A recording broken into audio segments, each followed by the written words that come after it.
Hello दोस्तों and welcome back आपके अपने चैनल अकाउंट्स एडवाइस में। तो आज की इस वीडियो में हम सीखने वाले हैं रिमोट एक्सेस हम टैली प्राइम में कैसे कर सकते हैं। तो दोस्तों, वीडियो को शुरू करने से पहले अगर आपने हमारे चैनल को सब्सक्राइब नहीं किया है तो प्लीज़ चैनल को सब्सक्राइब कीजिए टैली की न्यू अपडेट्स के लिए। और आप हमें टेलीग्राम ग्रुप पे भी फॉलो कर सकते हैं टैली प्राइम के नोट्स डाउनलोड करने के लिए। आप इंस्टाग्राम पे भी हमें फॉलो कर सकते हैं, लिंक आपको डिस्क्रिप्शन में दिए गए हैं। तो प्लीज़ दोस्तों सब्सक्राइब कीजिए, फॉलो कीजिए। चलिए शुरू करते हैं आज की वीडियो कि रिमोट एक्सेस हम टैली में कैसे कर सकते हैं। सबसे पहले मैं आपको बताती हूँ कि रिमोट एक्सेस होता क्या है और क्या नेसेसरी उसके लिए आपको ध्यान रखना होगा। सबसे पहली बात ये कि रिमोट एक्सेस करने के लिए आपके पास लाइसेंस अवेलेबल होना चाहिए और लाइसेंस का TSS जो कि होता है टैली सॉफ्टवेयर सर्विसेज, जिससे हमें टैली की अपडेट्स मिलती हैं, वो आपका अपडेटेड होना चाहिए। टैली सॉफ्टवेयर सर्विसेज आपके टैली में, आपके सिस्टम में। तो दोस्तों चलिए आज की वीडियो हम शुरू करते हैं। एक्सेस से हम क्या यूज़ कर सकते हैं। अगर आपका सिंगल यूज़र का एडिशन है टैली का और अगर आपको आपके दूसरे पीसी पे भी टैली यूज़ करना है तो आप रिमोट एक्सेस का फीचर यूज़ कर सकते हैं। ज़रूरी नहीं है कि आपको आपका पहले वाला लाइसेंस सरेंडर करना पड़े तब आप आपके दूसरे वाले सिस्टम में रीएक्टिवेट करेंगे। अगर आपको ये प्रोसेस नहीं फॉलो करना है तो सिंपली आप अपने टैली में रिमोट एक्सेस कर सकते हैं ताकि आपका ऑफिस का सिस्टम भी वर्किंग रहे और अगर आप घर पे काम कर रहे हैं तो आप रिमोट एक्सेस के थ्रू आपके बिजनेस को और आपके वर्क को कर सकें, उसमें कोई डिस्टर्बेंस या फिर स्टॉपेज ना आए। रिमोट एक्सेस को सबसे पहले अनेबल करने के लिए आपको कंपनी की सिक्योरिटी को अनेबल करना पड़ता है। कंपनी की सिक्योरिटी को अनेबल करते हैं हम ऑल्टर। यहाँ पे आप देख रहे हैं सिक्योरिटी।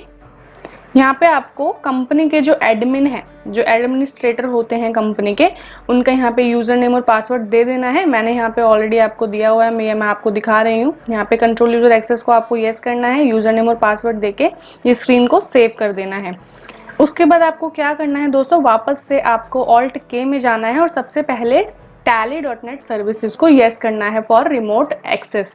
तो उसके लिए आपको जाना है F11 में जो कि है फीचर्स, एंटर करना है आपको और आप देखेंगे कि यहाँ पे आपको कुछ फीचर आ जाएंगे आपकी कंपनी से रिलेटेड। तो यहाँ पे देखिए ये एक ऑप्शन आ रहा है ऑनलाइन एक्सेस का, जिसमें यहाँ पे हमें ये ऑप्शन है enable tally.net services for remote access and synchronization. Synchronization के बारे में हम बाद में बात करेंगे, अभी हम रिमोट एक्सेस के बारे में बात कर रहे हैं। तो यहाँ पे ये वाला ऑप्शन आपको कर देना है अनेबल। ये आपको ऑप्शन अनेबल करना है दोस्तों, enable tally.net services for remote access, और आपको कर देना है स्क्रीन को सेव। अब मैंने इस स्क्रीन को सेव कर दिया। अब सेकंड चीज़ आपको क्या करनी है, अब आप जैसे कि देखेंगे यहाँ पे आपको Alt-K में कुछ यूज़र मैनेजमेंट में ऑप्शन आ जाएंगे। तो सबसे पहले आपको यूज़र की आईडी और पासवर्ड को एक्सेस देना पड़ेगा कि जब भी वो रिमोट एक्सेस करे अपने दूसरे सिस्टम में तो वो अनेबल कर सके। उसके लिए हमें क्या चाहिए होगा, user ID and password, because बिना यूज़र आईडी पासवर्ड के तो कोई लॉगिन नहीं कर सकता टैली में आपके, राइट। सबसे पहले हम देखते हैं यूज़र रोल्स, और उसके लिए वो tally.net यूज़र होना चाहिए। अगर जैसे सिंपल यूज़र आप बनाएंगे तो वो एक्सेसिबल नहीं होगा, तो tally.net यूज़र होना चाहिए। तो हम किसकी सिक्योरिटी देखेंगे यहाँ पे, tally.net यूज़र की। इसको हमने एंटर किया। यहाँ पे हमें यूज़ बेसिक फैसिलिटी में रखना है tally.net यूज़र ओनली, और हम इसको कर देंगे सेव। अब वापस से हम एक बार देख लेते हैं। ये देखिए tally.net यूज़र आ गया है। अब हमने इसको कर दिया सेव। अब हम बनाएंगे अपने यूज़र की आईडी और पासवर्ड। वो हम बनाएंगे Alt-K end user and passwords में जाके, यूज़र्स एंड पासवर्ड। यहाँ पे हमें लिस्ट ऑफ यूज़र्स की एक विंडो ओपन हो गई। तो यहाँ पे हमें कुछ सिक्योरिटी लिस्ट आ रही है। तो हमें क्या करना है, tally.net यूज़र सेलेक्ट करना है और हमें यहाँ पे देना है यूज़र नेम। जैसे कि मैं अपने एक एम्प्लॉय की यहाँ पे एक आईडी दे रही हूँ ताकि वो रिमोट एक्सेस कर सके। ये एक न्यू यूज़र है। पासवर्ड यहाँ पे स्किप हो जाता है क्योंकि जो आपका tally.net पासवर्ड आपको मेल पर आता है। अगर ऑलरेडी कोई tally.net यूज़र है तो उसका tally.net पासवर्ड आपको पता ही रहता है। अगर आप कोई न्यू यूज़र बना रहे हैं तो आपको टैली की साइट से एक मेल आता है, उसमें वो आपको पासवर्ड मेंशन करके देते हैं, तो आपको चेक कर लीजिएगा। यहाँ पे फिर आपको इस यूज़र के लिए हमें क्या अनेबल करना है, रिमोट एक्सेस। तो यहाँ पे ये ऑप्शन आएगा अलाउ रिमोट एक्सेस, ये हमें कर देना होगा यस। और अब हम कर देते हैं इसको सेव। ठीक है दोस्तों, हमने ये कर दिया सेव। उसके बाद हमें यहाँ पे देखना है कि यूज़र रोल्स में जो हमने tally.net यूज़र को अनेबल किया था उसमें ये लास्ट के 2 ऑप्शन रहते हैं। मैं आपको दिखाती हूँ। ये ऑप्शन रहते हैं allow company to connect and use tally.net authentication. ये दोनों ऑप्शन रिमोट एक्सेस या फिर सिंक्रोनाइजेशन में हमें वर्क करते हैं। अलाउ कंपनी टू कनेक्ट का मतलब क्या है कि जब हम रिमोट एक्सेस करते हैं तो हमें अपनी कंपनी को कनेक्ट करना पड़ता है ऑनलाइन, तो हमें ये दोनों ऑप्शन भी यस करने पड़ेंगे अगर हमें रिमोट एक्सेस करवाना है इस पर्टिकुलर यूज़र के लिए, इस पर्टिकुलर यूज़र रोल के लिए। तो मैंने इस ऑप्शन को कर दिया यस। और यूज tally.net ऑथेंटिकेशन, जैसे कि मैंने आपको बताया था F11 में हमने tally.net सर्विसेज अनेबल की थी, इस वजह से हमें ये वाला ऑप्शन भी कर देना है यस। और इसको हम कर देंगे सेव, कर देंगे कंट्रोल A करके सेव। ठीक है दोस्तों, उसके बाद हमें वापस जाना है ऑल्ट K में और अब हमें कर देना है अपनी कंपनी को कनेक्ट। ओके, अब हम करेंगे अपनी कंपनी को कनेक्ट।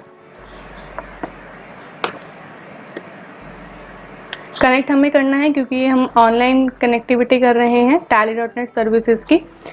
उसके बाद आपको एक चीज़ और ध्यान रखनी है कि आपको लॉगिन करना है वेब पोर्टल में। जो आपका टैली सॉल्यूशंस की वेबसाइट होती है वो एक तरीके से कंज्यूमर्स के लिए वेब पोर्टल होता है दोस्तों। तो आपको यहाँ पे अनेबल लॉगिन करना है वेब पोर्टल में आपके क्रेडेंशियल्स के साथ में।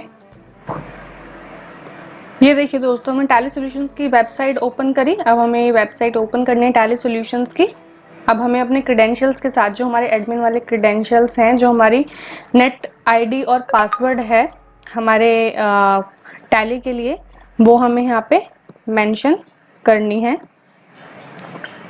देखिए मैं आईडी और पासवर्ड मेंशन करती हूँ अभी, और मैं आपको दिखाती हूँ कि आप उस पर्टिकुलर यूज़र के लिए tally.net सर्विसेज कैसे अनेबल कर सकते हैं। दोस्तों लॉगिन करा हमने, ये हमारा कस्टमर पोर्टल ओपन हो गया। कुछ इस तरीके से आपको ये कस्टमर पोर्टल ओपन होके आएगा। ठीक है दोस्तों, तो आपको क्लिक करना है कंट्रोल सेंटर पे, फिर आपको जाना है यूज़र मैनेजमेंट के अंदर। यूज़र मैनेजमेंट के अंदर क्यों? क्योंकि हमने वहाँ पे यूज़र बनाया है जिसके लिए हम रिमोट एक्सेस को अनेबल कर रहे हैं। आपको जाना है मैनेज यूज़र्स में, फिर आपको यहाँ पे करना है क्रिएट यूज़र। सिक्योरिटी लेवल देना है आपको यहाँ पे स्टैंडर्ड यूज़र का, और tally.net आईडी दे देनी है जो आपके यूज़र की आईडी है। जिस यूज़र को आप अनेबल करना चाहते हैं उसकी यहाँ पे आपको दे देनी है आईडी। यहाँ पे ऑप्शन क्लिक करना है अनेबल tally.net सर्विसेज, इसको आप करेंगे क्लिक और यहाँ पे ब्रांच सेलेक्ट कर लेंगे आप और यहाँ पे कर देंगे क्रिएट। यूज़र क्रिएटेड सक्सेसफुली, इसका मतलब इस यूज़र के लिए tally.net सर्विसेज हमारी सक्सेसफुली क्रिएट हो चुकी है। ठीक है दोस्तों, तो चलिए अब हम देखते हैं इस यूज़र के साथ लॉगिन करके अपनी दूसरी वाली कंपनी में। अब यहाँ पे हमारी सारी जो कॉन्फ़िगरेशंस थी रिमोट एक्सेस के लिए वो हम यहाँ पे कर चुके हैं दोस्तों। ठीक है, पहले हमने सिक्योरिटी एनेबल करी, उसके बाद हमने यूज़र रोल्स में tally.net यूज़र की सर्विसेज सेट करी, फिर हमने यूज़र एंड पासवर्ड में यूज़र का नेम दिया, आईडी बनाई, उसके बाद कंपनी कनेक्ट करी, फिर tally.net सर्विसेज को अनेबल किया उस यूज़र के लिए। अब चलिए हम देखते हैं सेकंड कंपनी में लॉगिन करके। सेकंड कंपनी में ज़रूरी नहीं है कि आपके पास आपका लाइसेंस होना चाहिए, वहाँ पे आप डायरेक्टली लॉगिन कर सकते हैं। मैं बताती हूँ आपको किस तरीके से। जैसे कि यहाँ पे आपको ऑप्शन आते हैं create company, select remote company, specify path and select from drive. तो यहाँ पे आपको ऑप्शन सेलेक्ट करना है सेलेक्ट रिमोट कंपनी, बिकॉज हम क्या कर रहे हैं remote access. Select remote company, यहाँ पे आपको कर देना है एंटर। उसके बाद यहाँ पे आपको डालनी है यूज़र की आईडी और उसका पासवर्ड, फिर आपको कर देना है एंटर। पासवर्ड लॉगिन हो रहा है, ये देखिए दोस्तों यहाँ पे आपको ऑनलाइन कंपनी में आपकी कंपनी आ गई है जो मैंने यहाँ पे कनेक्ट कर रखी है। जो मैंने कंपनी यहाँ पे कनेक्ट कर रखी है वो कंपनी आपको वहाँ पे शो कर गई है। यहाँ पे इस कंपनी का मेलिंग नेम मैंने चेंज कर रखा था, इसलिए वहाँ पे आपको चेंज होके शो कर रहा था। ये देखिए, अब हम इस पे करेंगे क्लिक और करेंगे एंटर। ये कंपनी हमारी ओपन हो रही है रिमोट साइट पे। देखिए ना, हमें यहाँ पे हमने कोई टैली का लाइसेंस रीएक्टिवेट किया, ना हमारे को लाइसेंस था, लेकिन हम बिना लाइसेंस के भी कैसे टैली में हमारे यहाँ पे टैली प्राइम सिल्वर लिख के आ रहा है, राइट। हम यहाँ पे रिमोट एक्सेस कर पा रहे हैं। तो और इससे आपको क्या फ़ायदा होगा, जो आपकी कंपनी में वर्क कर रहे हैं, अगर आप वहाँ पे कुछ वर्क करेंगे तो यहाँ पे वो ऑटोमेटिकली रिफ्लेक्ट हो जाएगा। यहाँ पे आपके रिमोट यूज़र की डिटेल्स आ गई, आपकी आईडी, आपका लॉगिन टाइम, आपका लास्ट लॉगिन एंड ड्यूरेशन भी इवन आ रहा है कि आपने लास्ट लॉगिन कब किया था और कब आपने कितनी देर के लिए आपने किया था। ठीक है दोस्तों, तो यहाँ पे भी आप वो सब काम कर सकते हैं जो आप अपने मेन सिस्टम पे कर रहे हैं। तो इस तरीके से आप रिमोट एक्सेस कर सकते हैं टैली प्राइम में। अब आप ये देखिए, यहाँ पे अगर आप कोई एंट्री करेंगे तो वहाँ पे वो ऑटोमेटिकली रिफ्लेक्ट होगी। यहाँ पे हमारी कनेक्टेड कंपनी है, यहाँ पे डे बुक में हमारी काफ़ी सारी एंट्रीज रहेंगी। ठीक है, तो अगर आप यहाँ पे कोई अलग से एंट्री करते हैं तो वहाँ पे आपको ऑटोमेटिकली रिफ्लेक्ट हो जाएगी। आप एंट्री को ऑल्टर, चेंजेस जो उसमें करने हैं या कुछ भी नया बनाना है तो आप इजीली बना सकते हैं, और जब तक आप चाहें इसमें काम कर सकते हैं एज अ रिमोट यूज़र। तो सिंगल यूज़र के लिए ये फीचर बहुत अच्छा है। वैसे कई लोग मल्टी यूज़र में भी अपनाते हैं ये फीचर। ठीक है दोस्तों, तो इस तरीके से आप रिमोट एक्सेस कर सकते हैं टैली प्राइम में। तो आज की वीडियो में सिर्फ इतना ही। आप लोग सेफ रहिए, स्वस्थ रहिए, और हमारे चैनल को प्लीज़ सब्सक्राइब कीजिए। आपको वीडियो पसंद आया हो तो प्लीज़ वीडियो को लाइक, शेयर एंड सब्सक्राइब करिए। थैंक यू दोस्तों।